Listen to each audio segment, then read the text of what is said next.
Hi, I'm Robert Lambert, and I want to talk to you today about making ice cream. Since most of my products, so many of them, go so well with ice cream, it was probably only a matter of time until I got into making it myself. There are three basic types of ice cream makers. It's the hand crank that you make with salt and crushed ice, the ones that you put in a freezer, and then there are the models that have the built-in refrigeration, and that's what this one is. That's what I have. What your own homemade ice cream is going to turn out like is more like a soft serve, but to make it thicker, firmer, you just need to freeze it for a little while and have it firm up.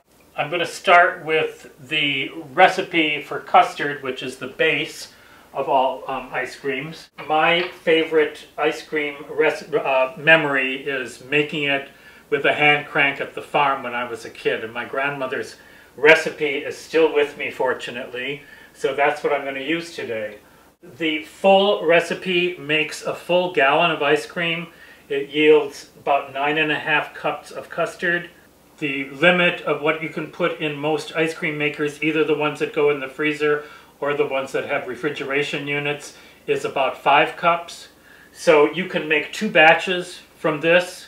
So I'm going to start with 2 cups of milk, 4 cups of milk, which is a full quart. Being as this is my grandmother's recipe, I'm using whole milk because she got it from the cow and I don't think they had 2%. I'm going to add a cup and a half of sugar and a half a teaspoon of salt, and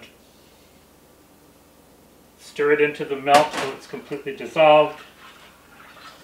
Start heating it at a medium-low heat and bring that to full heat till it's steaming, till it's very hot. Okay, well, the milk is hot now, and I'm going to pour a bit of it into 4 well-beaten eggs. To temper them, and then I'll pour it back into the milk. So it's hot, whole milk and sugar. Stir that into the beaten eggs.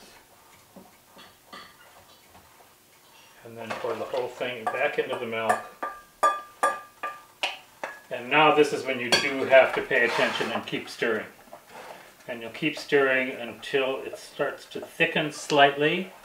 Okay, so the custard is starting to thicken up a little bit, and another sign is that the whole mixture starts to steam, so that's a good clue. I'm going to take it off the heat and add another quart of 4 cups of heavy whipping cream. That's where the ice cream comes in. And 3 tablespoons of very, very nice vanilla. Stir that in. You're going to have to chill this for at least 4 hours, and best to do it overnight because things really start to set up and it makes for a better texture when you start to freeze it. I'm going to make 4 different batches of ice cream out of the 1 batch of custard. And each one will start with about between 2 and 2.5 cups of custard. My products lend themselves really nicely to ice cream making because everything's already in the product. You don't need to add pectin like you would for a sorbet. You don't need to add corn syrup or sugar or liquor, other flavorings into the chocolate sauces because they're all ready to go. Now I'm going to make a batch of plain vanilla ice cream. This is well chilled custard base, 2.5 cups. And I'm going to add it to my machine, put in the dasher. Okay, now the mixture is almost completely frozen to the capacity of the machine.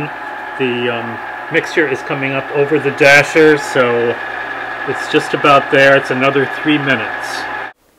You see the texture is like soft serve. It's not really firm, but it's okay because I can handle it and manipulate it to do what I want when I fill the container. I'm going to do a raspberry champagne swirl.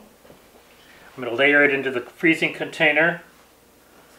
Start with a layer of ice cream. And I'm going to use my raspberry champagne jelly. The raspberry champagne jelly is really more of a seedless jam than it is a jelly.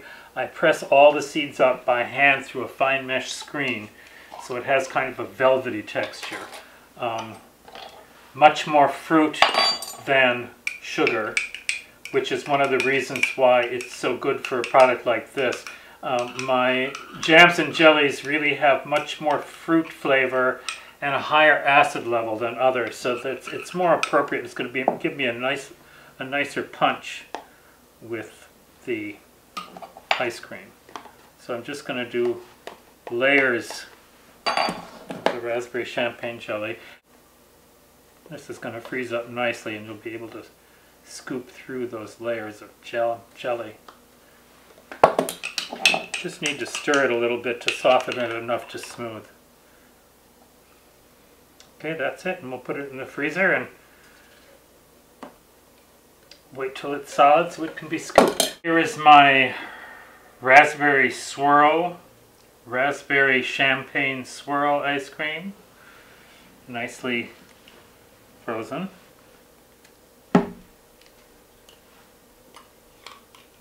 Oh, look at that. Very nice. Oh, there you go. Raspberry swirl ice cream.